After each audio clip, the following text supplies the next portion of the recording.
Hey hi everyone, again welcome back to my another makeup video.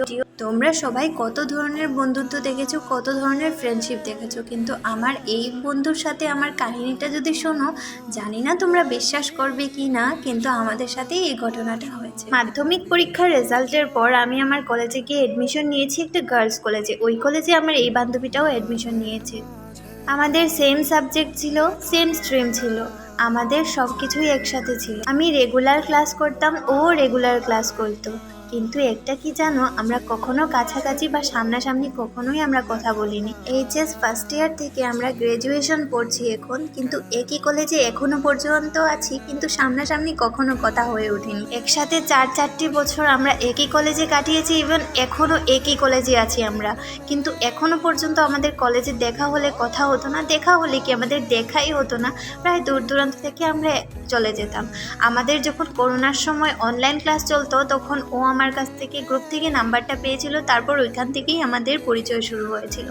গ্রুপে কথাবার্তা বলতাম বা পার্সোনালি কথাবার্তা বলতাম, নোট শেয়ার করতাম, সব কিছুই হতো, কিন্তু আমাদের এই 4-5 বছরের মধ্যে একবারও সামনাসামনি দেখা হয়নি। আমাদের ঘরের অকেশনও কিন্তু ওকে নিমন্ত্রণ করেছিলাম, ভেবেছিলাম তখন দেখা করে নিব, বাট না, ওই দিনকেও আমাদের দেখা হয়নি, কিন্তু ও আসতে পারেনি যেহেতু ওর বিয়ে হয়ে গেছে। তারপর এই 2-3 মাস আগে ও একদিন আমাকে কল করে বললো, আমার দিদির বিয়ে আছে, আমি তোর কাছে এসে পার্টি মেকআপ করবো, আমি আর আমার বোন। তখন আমি ভেবেছিলাম হ্যাঁ, ফাইনালি হয়তো আমাদের দেখা হতে পারে, কিন্তু আমি তো ভুলেই গেছিলাম মান্থের 1 তারিখে ও আমাকে বুকিং করেছিল। বাট ফাইনালি ও আমাকে কল করে বলেছে, তোর কি মনে আছে আমি তোকে বলেছিলাম মেকআপের কথা। তারপর থেকে আমার শুধু দিন গোনা স্টার্ট হয়েছে, কবে ওর সাথে আমি দেখা করব। যেদিনকা মে মাসের 1 তারিখ ছিল, ওই দিনকে আমি অনেক এক্সাইটেড ছিলাম। আমার কাজেও যেতে হয়েছে, কিন্তু মনে মনে এক্সাইটেড ছিলাম যে বিকেলবেলা তো ওর সাথে আমার দেখা হবেই হবে।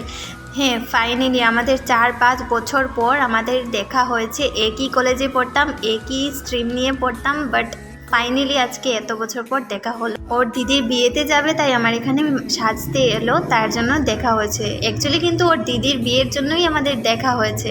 দেখা হওয়ার সাথে সাথে আমাদের একটানা গল্প যেভাবে শুরু হয়েছিল, ওর বোনকে প্রথম আমি সাজিয়ে দিয়েছিলাম। ওই ভিডিওটা আমি এডিট করেই ছেড়ে দিব, কালকের মধ্যে পেয়ে যাবে।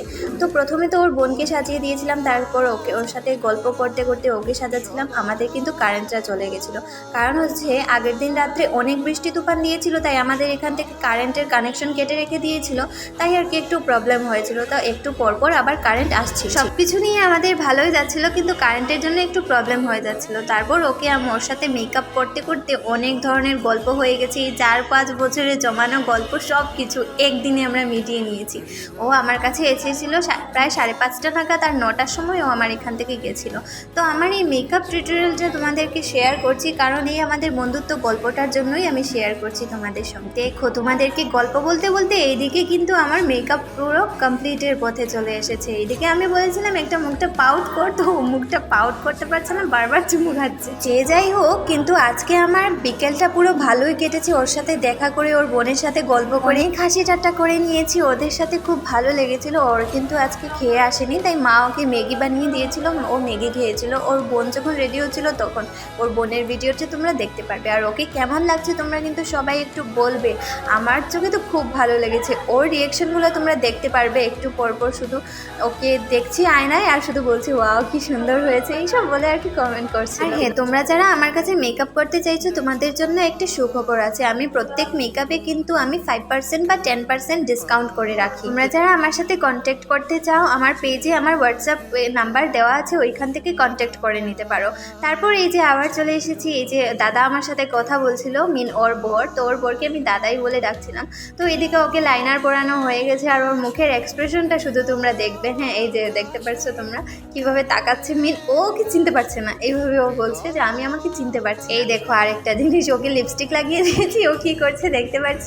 এটা দেখে আমার খুব হাসি পেয়েছিল, আর খুব মজা লেগেছে ওর সাথে আজকে দেখা করে। আমাদের এই মেকআপ ভিডিওটা কেমন লেগেছে অবশ্যই তোমরা কমেন্ট বক্সে আমাকে জানিও। আর ওর কেমন লেগেছে, ওর মুখ দেখেই তোমরা বুঝতে পারছো। একটু পরপর আয়নার দিকে তাকাচ্ছে, মুখ কিভাবে করছে, একটু পরপর এই দেখো ও আবার আবার কিরকমভাবে তাকাচ্ছে। আমার মাকে বারবার বলছে, মাসি আমাকে কেমন লাগছে তুমি বলো তো, বারবার জিজ্ঞেস করছিল আমাকে। স্কুল কলেজ লাইফে অনেক বন্ধু বান্ধবী পেয়েছি, কিন্তু ওর মতো বান্ধবী পেয়ে এই এক্সপিরিয়েন্সটা কিন্তু আমার দারুণ লেগেছে। এত বছর একসাথে কলেজে পড়াশোনা করে ফার্স্ট টাইম দেখা করেছি, তাও আমার স্টুডিওতেও মেকআপ করতে এসেছে। তারপর ওকে আমি ক্রিম্পিং করে দিয়েছি, আর ও বারবার দেখতে পাচ্ছে ওর মুখ গাল কীভাবে দেখাচ্ছে, আর বলছে এটা এমনভাবে হয়েছে, খুব ভালো হয়েছে। আর এই দেখো ওর মুখের এই এক্সপ্রেশনটা তো আমার খুব দারুণ লেগেছে। ও একটা দুটো হেয়ার স্টাইল দেখিয়েছিল, বাট ওর সময় যেহেতু কম ছিল তাই সিম্পলি একটা 3D লাইন করে ওকে একটা হেয়ার বান্ড করে দিয়েছি, আর সাথে ফুল গুজে দিয়েছি, আর লাস্টে এই যে একটু টাচ আপ করে দিচ্ছি ওকে।